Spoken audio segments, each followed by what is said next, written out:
Shalom Makiam. Commençons en donnant tout honneur, toute gloire à Yahweh, Bahashem, Yahweh Shai, Bahashem, Rucha Kodash. Double honneur et respect aux apôtres de Great Millstone, ceux qui guident bien les élus de la nation d'Israël, et Shalom aux élus. Alright, cette leçon sera portée sur comment avoir un attachement à ce monde va mener à ta mort. Ok? Ça va ultimement mener à être souillé et par la suite à mourir. Ok? C'est pour ça qu'il est important de ne pas avoir d'attachement aux choses de ce monde, mais plutôt s'attacher à notre pouvoir, Yahweh Ba'ashem, Yahweh Shai, à sa parole et aux promesses qu'il nous a données. Commençons au livre de Michée, chapitre 2 et verset 10, ça dit « Levez-vous et partez, car ce n'est pas ici votre lieu de repos, parce qu'il est souillé, il vous détruira même d'une rude destruction. » Ok? Et lorsque ça dit levez-vous et partez, ça ne parle pas physiquement, okay? Ça parle spirituellement. On doit partir spirituellement, okay? Parce que nous savons que nous sommes présentement en captivité sous le règne des Édomites, ceux qui ont le contrôle du monde présentement. Que l'on tente de voyager, de partir pour aller en Afrique, aller dans une île, okay? Ceci ne va pas échapper le fait que Esau Edom a le contrôle du monde, donc il sait où tu es, il peut te trouver, ok? Et les manières de ce monde sont partout, ok? Les manières charnelles de ce monde sont poussées partout, ok? Lorsque ça dit levez-vous et partez, ça parle spirituellement, ok? On doit se détacher des manières de ce monde, ok? Tel que quoi? La sorcellerie, ok? Ce monde pousse la sorcellerie, ok? La rébellion au Tout-Puissant, ok, à ses instructions. Ce monde pousse. Et en gros, juste être adversaire à la loi, ok, être adversaire au Tout-Puissant et en son Fils. Ok, parce que celui qui règne présentement est aussi appelé Satan. Ok. Ok. Et Satan veut dire le grand adversaire. Ok. Lorsque je dis celui qui règne, ça parle des Édomites. Ok. C'est lui le contrepartie du Satan spirituel. Ok. Il est le Satan physique, celui qui marche devant nos yeux. Ok. Et celui qui met en place des lois, des législations qui sont adverses aux lois du Tout-Puissant, du fait, par exemple, qu'elles font preuve d'injustice. Ok. You know? Elles poussent les choses charnelles, encore une fois.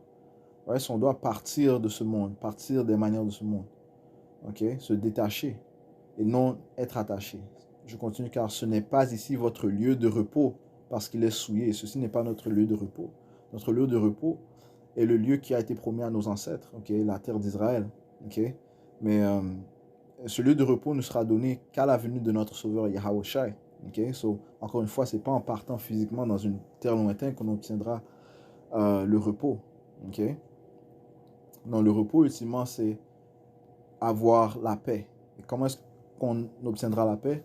Eh bien, lorsque la prophétie du Jérémie, le 31e chapitre, le 31e verset, dit que le Seigneur va faire une nouvelle alliance avec la nation d'Israël, okay, en mettant ses lois, ses statuts et commandements en nous. Okay? Et c'est par Yahawashi que l'on a accès à cette nouvelle alliance. C'est par Yahawashi qu'on a accès au repos. C'est par Yahawashi qu'on a accès au Père. Okay? C'est par lui qu'on a accès aux promesses. Okay? Et c'est lui qui va nous donner le repos. Okay? Contrairement à ces places, elle peut te promettre des choses, mais il y a toujours des conditions dans les promesses de Israël. Oui, il peut te donner l'argent, il peut te donner les plaisirs de la chair, les femmes, ainsi de suite. Okay? Mais la plupart des femmes sont souillées. Okay? L'argent, elle s'apprête à chuter. Okay? Elle s'apprête à avoir un écroulement économique. Okay? Donc son argent n'aura plus de valeur bientôt. Okay? L'option qui vient après, c'est de prendre la marque de la bête. Okay? Mais même avec ça, il y a des conditions. Tu lis Apocalypse, le 16e chapitre, ça te dit que ceux qui vont prendre la marque de la bête dans leur front, dans leurs bras, okay, et ils recevront un ulcère, okay? Un grand ulcère, man. ok? Tu peux regarder une image d'un ulcère, voir si c'est plaisant, ok? De plus, ceux qui prennent la marque de la tête, la marque de la bête, c'est là que, ok, ils recevront aussi le jugement du Tout-Puissant, ok? Verset 100 mélange, man, ok? Tu vas recevoir le feu, ok, de Yahweh Bashim Yahushai, ok, qui viendra euh, par ces véhicules, ok? Et bien sûr par le feu nucléaire, man, ok? La destruction nucléaire qui va venir, ok? So, toute chose ici est souillée, ok? Encore une fois, parce que c'est le royaume de Satan. C'est là que ça dit, il vous détruira, ok? Donc, suivre les manières de ce monde va te détruire spirituellement, ok? Parce que elle te détache de ton pouvoir et ton pouvoir se trouve lorsque tu es associé avec ton créateur, ok? Yahweh Ba Hashem Yahweh Shai, ok? Donc, lorsque tu te détaches de ton création, ta puissance, eh bien, tu mènes vers... tu es en train de décrouler, ok? Lentement, tu es en train de... décroules, ok? Tu tombes, tu chutes, ok? You know? Et plusieurs personnes... C'est pour ça que plusieurs personnes ont des problèmes mentaux dans ce monde, ok? Il y a un grand nombre de gens qui ont des problèmes mentaux, man, ok? Pourquoi? Parce qu'ils ne connaissent pas leur pouvoir, ok? Parce qu'ils font confiance à des choses qui ne sont pas, que ce soit l'argent, que ce soit leur travail, you know, euh, leur famille, ok? You know? Des choses de ce monde sont temporaires, man, ok? Et elles vont te décevoir d'une manière ou d'une autre. Il y en a qui mettent confiance dans leur femme, you know? You know? Et bien sûr, il y en a qui mettent confiance en leur gouvernement, ok? Mais le gouvernement t'a montré durant les dernières années comment il est prêt à passer à des manières austères, des manières euh, draconiennes si tu ne le suis pas, ok? You know? Par exemple, si tu refusais de prendre le vaccin, eh bien, you know, il te chassait ou bien il te bloquait de la société, ok? Alright? Il te rejetait de sa société. Comment plus lorsque la prophétie de Apocalypse, le 13e chapitre, du 15, 16, 17e verset va être mis en place, ok? Lorsqu'il forcera le monde à prendre la marque de la bête, ok? Ouais, sur ce monde, il vous détruira, ok? Petit à petit, il vous détruira, ok? Même d'une rude destruction, ok? Et une chose est sûre et certaine, ceux qui mettent confiance au roi de ce monde, au Dieu de ce monde, eh bien, ils seront déçus et ils seront détruits, ok? Comme ça dit ici, dans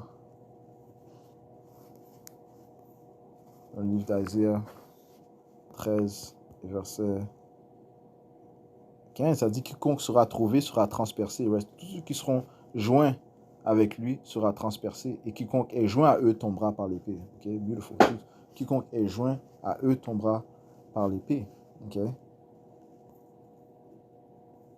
Alors, si tu te joins avec lui, c'est comme si tu le justifies. Ok, tu lui donnes raison. Lorsque tu justifies quelqu'un, c'est comme si tu lui donnes raison. Tu lui donnes tu lui donnes ton accord, man. Ok. Et tu ne peux pas justifier l'injuste. Certainement pas devant le Tout-Puissant, ok? Puisque c'est lui le juge, ok? Proverbe 17 et 15, ça dit celui qui justifie les immoraux sont les Édomites, aussi appelés Satan, aussi appelé le fils de la perdition, aussi appelé le malin, ok? Le méchant, ok? La frontière de la méchanceté, ok? Fait référence à ces Édomites qui sont ces autoproclamés en blanc, ok? Ça dit celui qui justifie les immoraux et celui qui condamne le juste. Ok, celui qui condamne le juste. Donc, tu dois, d'une manière ou d'une autre, tu vas prendre un bord. Ok, ou bien tu es avec les immoraux, ou bien tu es avec les justes. Et le Seigneur va te forcer vers un coin. Ok, tu vas devoir prendre une décision. Dès que tu prends la marque de la bête, tu as choisi le coin des immoraux. Ok, et tu te moques du Tout-Puissant. Ok? C'est une forme de moquerie du Tout-Puissant. Et tu seras jugé pour cela. Ok? C'est-à-dire celui qui justifie les immoraux et celui qui condamne le juste. Le juste sont les saints du Tout-Puissant. Ceux qui présentement sont en train de gémir, se plaindre au Tout-Puissant pour les abominations qui se passent ici, dans cette terre d'iniquité. Ok? Cette société où Esau, Edom, l'autoproclamé en blanc, règne. Ok? L'homme de la destruction. Ok? Celui qui détruit toute chose dans son passage, man. Ok? La frontière de la méchanceté. Il fait le mal à l'homme, tout comme il fait le mal à la nature. Ok? Tout comme il blasphème les cieux. Comme les Écritures disent, il met sa bouche contre les cieux. Il lève, et sa langue marche partout sur la terre. Ok? Okay? Si tu lis le livre de Psaume, le 73e chapitre. Ok? Ok? C'est lui, l'homme immoral, Esau, Edom. Okay? Je relis verset 15. Celui qui justifie les immoraux et celui qui condamne le juste, c'est-à-dire tous deux sont en abomination au Seigneur. Donc, si tu es une abomination au Seigneur, le Seigneur va t'enlever de son chemin. Ok? Ok? Parce que le but du Seigneur, c'est d'apporter la paix dans sa création. Et il va établir la paix en utilisant son fils, Yahawashi. Et son fils va être joint avec ses élus. Ok? Ses saints, ceux qui ont été choisis dès le début, prédestinés à recevoir le salut, prédestinés à comprendre cette vérité et à déclarer cette parole sainte. Ok? So, en ce qui concerne ce monde, man, il va te détruire, man. Il va te souiller. Ok? Il est souillé, il va te souiller et ultimement, il va te détruire. Ok?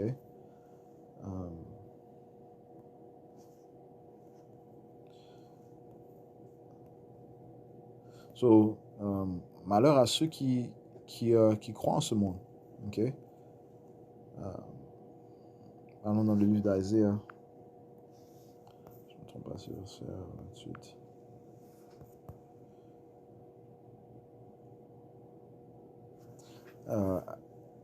Isaiah 28 et verset 15. Car vous avez dit, nous avons fait une alliance avec la mort. Donc tu fais alliance avec Esau. Esau représente la mort. Ok? Habakkuk, le 2e chapitre, le 4e, 5e verset, te dit que il est semblable à la mort. Ok? Nous avons fait alliance avec la mort. Right? Tu choisis ce monde. Tu t'attaches à ce monde. C'est ce qui va te mener à la mort. Et avec l'enfer, nous avons un contrat. Okay? Quand le fléau débordant passera, il ne viendra pas sur nous, car nous avons fait du mensonge notre refuge, nous nous sommes cachés sous la fausseté. Right? So, ils ont cru au mensonge, à la déception des Édomites. Ils croyaient que son royaume, que cet homme, le royaume de cet homme, Esau, allait les protéger. Okay? Ils croyaient que ça allait être un royaume éternellement. Mais le Seigneur a dit, vous ne savez pas que le règne des hypocrites n'est que pour un moment. Okay? Le Seigneur l'a établi, oui, mais juste pour une petite saison. Ok? Il vient là, il joue son rôle et après il doit partir. Ok? Alright? So, ça dit, vous avez fait une alliance avec la mort, man. Vous croyez que le mensonge, la tromperie, la déception, l'injustice les faussetés vont vous cacher, vont vous protéger. Eh bien, vous allez vous trouver confondu, man, dans la confusion, dans l'étonnement. Verset 16, c'est pourquoi ainsi dit le Seigneur, Yahweh Ba'ashem Yahushai, voici je place en Zion pour fondement une pierre éprouvée, une précieuse pierre de coin, un fondement sûr, Yahushai. Celui qui croit ne se hâtera pas. Ok? Je place aussi le jugement pour cours d'eau et la rectitude pour fil à plomb et la grêle balayera, le refuge du mensonge et les eaux inonderont l'endroit caché. Right? So, une grande destruction va venir sur les faussetés, sur les mensonges, la déception des Édomites. Ok? Et sinon, ça s'apprête à relâcher des grands fléaux. Et on le voit déjà que nous sommes dans les temps de jugement. Non? Si tu as des yeux pour voir, des oreilles pour entendre, tu vas comprendre les temps où nous sommes. Verset 18. Et votre alliance avec la mort sera annulée, et votre contrat avec l'enfer ne tiendra pas. Quand le fléau débordant passera, vous serez piétinés par lui. Okay? Et le fléau débordant va venir. Okay? Sur cet attachement que tu as dans ce monde, eh bien, il va être un piège pour toi, man. Ok? So, tu ne peux pas être attaché à ce monde, mais en aucun cas, man. OK? OK?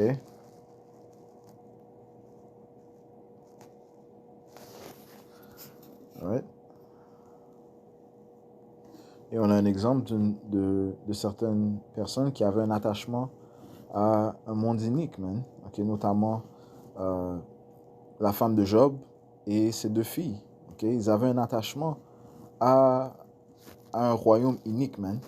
OK? Et qu'est-ce qui est arrivé? Ben, ultimement, il y a un jugement pour spécifiquement la femme de Job, man. OK? Si on va au livre de Genèse et le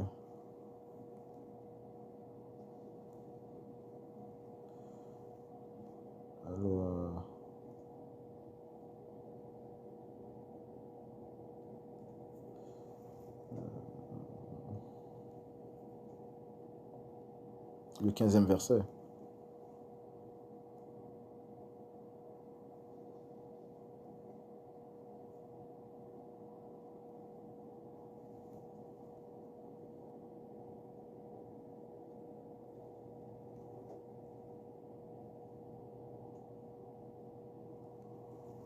Alors, commençons au 12e verset. Et les hommes dirent à Lot, en as-tu d'autres ici? Parce que ça parle des anges, mais les anges qui ont été appointés pour apporter la destruction. Et les hommes dirent à Lot, en as-tu d'autres ici?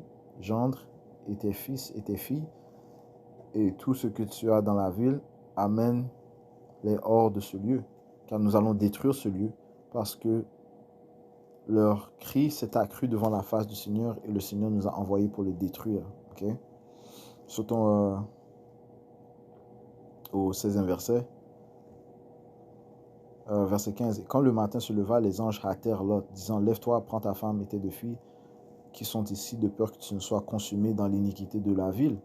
Et comme il tardait, les hommes s'emparèrent de sa main et de la main de sa femme et de la main de ses 2 filles. Le Seigneur lui faisant miséricorde, et ils l'amenèrent et le posèrent hors de la ville. Ok. Il arriva lorsqu'ils eurent emmené dehors qu'il dit, échappe-toi pour ta vie, ne regarde pas derrière toi et ne reste pas dans toute la plaine. Right? So, ne regarde pas derrière toi, dans ce sens, ne t'attache pas, ne sois pas attaché à ce monde, man. Ok? Tu dois courir, man. Ok? Flee, right? Le précepte dit,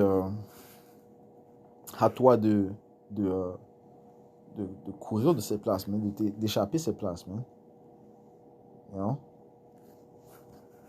Ça dit, ne regarde pas derrière toi et ne reste pas dans toute la plaine. So, tu dois laisser ce monde derrière toi, man. Sauve-toi vers la montagne de peur que tu ne sois consumé. Et l'autre leur dit, oh non, pas ainsi, mon Seigneur. Je saute au verset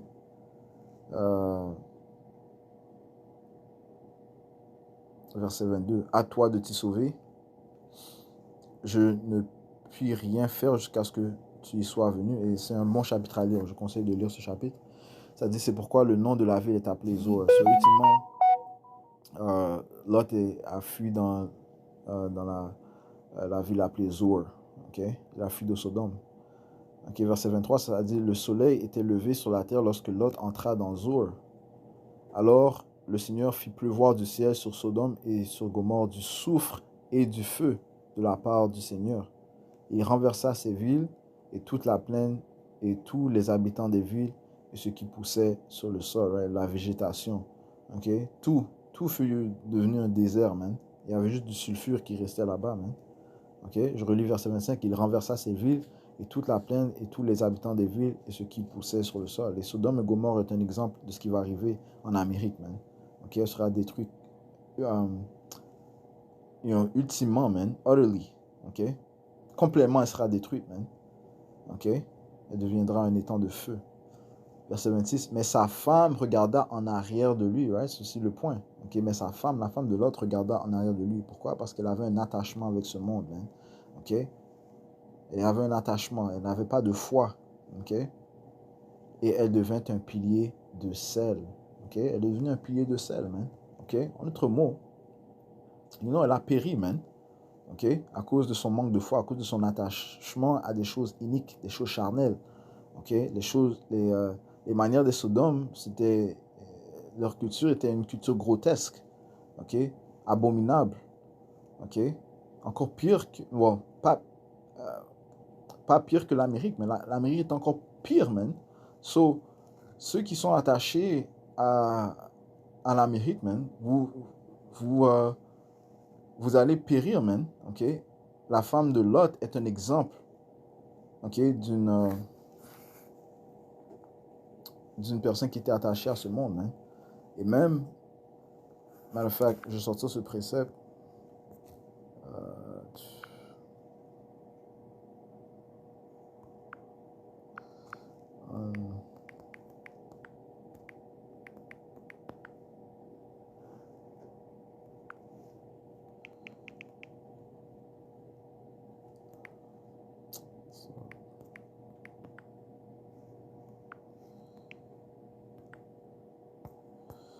c'est vrai, je trouve ça.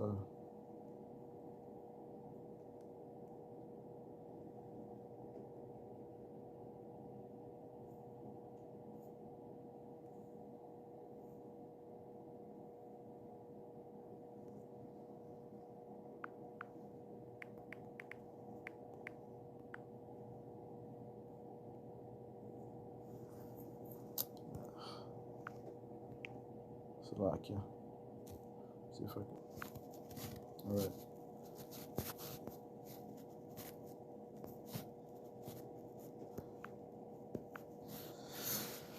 C'était dans le livre de sagesse. En fait, je peux prendre ça dans.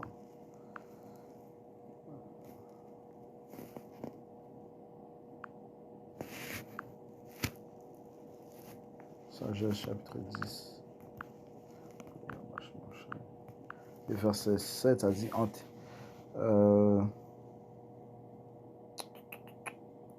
verset 6, ce fut tel qui, au milieu de la ruine des méchants, sauva le juste, qui s'enfuit loin du feu descendu sur les 5 villes. Right? So, l'Esprit Saint de Yahweh Shemeshai a sauvé Lot. Ok, verset 7. En témoignage de leur perversité, ces terres désolées continuent de fumer. Les arbres portent leurs fruits hors de saison. Monument d'une âme incrédule, parlant de la femme de Lot, man. Monument d'une femme incrédule, une colonne de sel reste là debout. Ok? Ouais, c'est devenu un monument d'une âme incrédule, man. Ok? Et qu'est-ce que Yahusha a dit? De se souvenir de la femme de Lot. Ok? Ouais, on ne peut pas être attaché en aucun cas à ce monde, man. You know? On vit un jour après l'autre, man. Ok? Comme la prière de notre Père dit, donne-nous aujourd'hui notre pain de ce jour. Okay? So, on vit un jour après l'autre. Okay? On se contente de ce que le Seigneur nous donne. Okay? Luc 17 et verset 28, ça dit, de même aussi comme ce fut au jour de Lot, ils mangeaient, ils buvaient, ils achetaient, ils vendaient, ils plantaient, ils bâtissaient. Mais le jour même où Lot sortit de Sodome, il plut feu et souffle du ciel, et cela les tua tous. Il en sera de même au jour du Fils, où le Fils de l'homme sera révélé. En ce jour-là, celui qui sera sur le toit et aura ses affaires dans la maison, qu'il ne descende pas pour les emporter, et de même que celui qui est dans le champ ne retourne pas. Right? So, hey, pense pas à tes biens de ce monde, man. Ok? Le Seigneur va te soutenir, man. Tout comme il te soutient chaque jour. Okay? Celui qui te nourrit, celui qui te permet de travailler pour acheter les choses dont tu as besoin. Ok?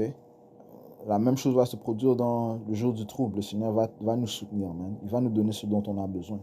Okay? C'est sur lui qu'on va dépendre. À Isaïe 33 et 6, que ça dit sagesse et la connaissance sera la stabilité de ton temps, man. Et la force du salut, ta force du salut. La crainte du Seigneur est son trésor, man. Ok? Verset 32, souvenez-vous de la femme de Lot, right? Et c'est un exemple d'une femme qui était attachée à ce monde, man. Okay? Et ces filles, on savait qu'elles étaient souillées, mais elles ont été souillées. Donc, encore une fois, ce monde, tu ne peux pas être attaché à ce monde parce qu'il va te souiller. Qu'est-ce qui prouve qu'elles étaient souillées? Eh bien, par l'entente qu'ils ont eue entre elles, man. Ok? Qu'est-ce qu'ils ont dit? Genèse chapitre 19 et verset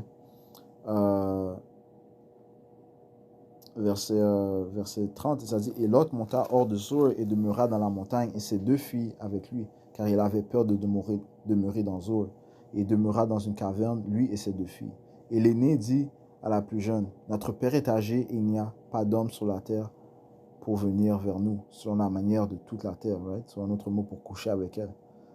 Viens, faisons boire du vin à notre père, et nous coucherons avec lui, afin que nous préservions une semence de notre père. Est-ce une fille qui aurait été bien élevée, qui aurait été élevée par les instructions, la parole de Yahweh Shemyash, est-ce que leur est pensé de cette manière? Non, je crois que non, man. Ok? Mais le fait qu'elles ont été, elles étaient souillées par le monde où ils vivaient, ok? Elles ont été polluées par le monde où ils vivaient, eh bien, ils sont venus à cette solution. Ok? Une personne stable n'aurait pas pensé de cette manière, ok? Une personne obéissante aurait obéi à leur père, man, ok? Ok? Si bien sûr le père donne des instructions sages, ok? Verset 33, et elles firent boire du vin à leur père cette nuit-là, et l'aîné vint et coucha avec son père, et il ne s'aperçut ni quand elle se coucha, ni quand elle se leva. Il arriva le lendemain que l'aîné dit à la plus jeune, voici, j'ai couché hier soir avec mon père, faisons-lui boire du vin cette nuit aussi, et va et couche avec lui pour que nous puissions préserver une semence de notre père. Et elles firent boire du vin à leur père cette nuit-là aussi, et la plus jeune se leva et coucha avec lui, et il ne s'aperçut ni quand elle se coucha, ni quand elle se leva. Ainsi les 2 filles de Lot furent enceintes de leur père, et l'aîné enfanta un fils et appela son nom Moab. Et Moab, c'est le père des soi-disant Chinois, qui sont en fait des enfants d'inceste. C'est pour ça ils sont la condition dont ils ont maintenant, mais leurs yeux sont comme ça à cause que ce sont des enfants d'inceste. Les enfants de Lot et sa fille aînée. Celui-là est le père des Moabites jusqu'à ce jour, 38. Moab est le père des Moabites, les soi-disant Chinois. Verset 38, et la plus jeune, elle aussi enfanta un fils et appela son nom Ben-Ami. Celui-là est le père des enfants d'Amon jusqu'à ce jour, qui sont les Ammonites, bien les soi-disant Japonais. Ceci est l'origine de ces nations, les Moabites et les Ammonites, qui sont présentement les Chinois et les Japonais respectivement. Des enfants d'inceste. Elles sont venues à cette conclusion parce qu'elles étaient souillées. Elles ont suivi les manières du monde où ils vivaient, le monde de Sodome et Gomorrhe, et ceci leur a mené à avoir des pensées iniques, man, coucher avec leur père, man. Right? Et de la même manière que les gens de cette génération qui sont attachés à ce monde, eh bien, suivent les manières de ce monde. Pourquoi? Parce qu'encore une fois, ils aiment l'autoproclamer en blanc règne. Et la plupart des gens ont des pensées incorruptibles et non à droite, man. Et eh bien, si spécifiquement les Israélites, ils doivent se détacher de ce monde. C'est juste vraiment les Israélites qui seront sauvés.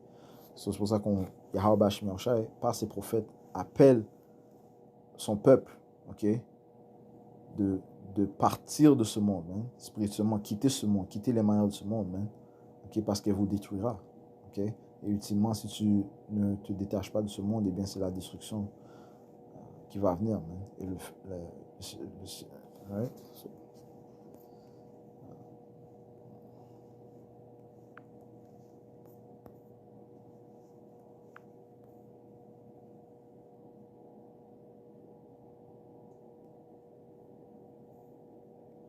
Okay.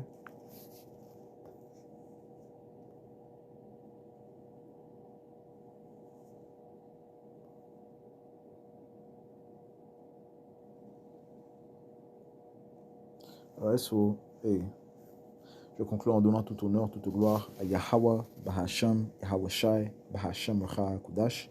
Double honneur et respect aux apôtres de Great Millstone, ceux qui guident bien les élus de la nation d'Israël. Shalom aux élus.